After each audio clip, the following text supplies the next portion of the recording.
As we have been reporting, big tech's power and influence is facing increasing scrutiny in Washington these days, with some calling for breakups, others calling for more regulation. Well, tonight we take a closer look at Google and what officials may be eyeing in that company. Aditi Roy is in San Francisco for us.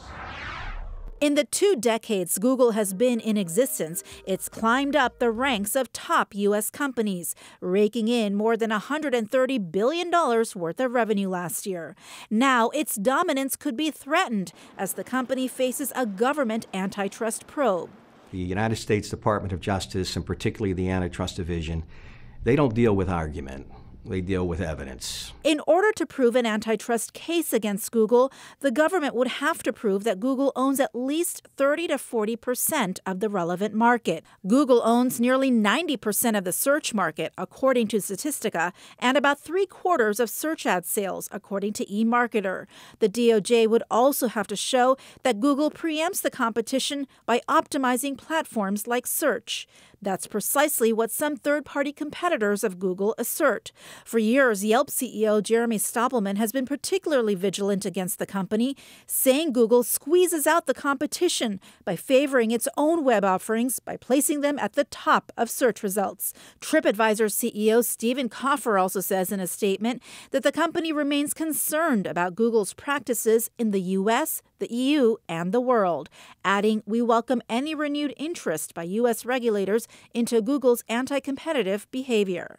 And Expedia Group Chair Barry Diller also spoke out about Google last fall. Whenever you have that kind of control over the world that can't go anyplace else to get their stuff to a consumer, you also have to, inevitably, all monopolies behave the same, and you've got to have regulation of what they do once they get to that stage. Legal experts say the arguments those third parties are making could carry a great deal of weight if they can prove them in testimony or contracts. They're going to look at what the contracts show.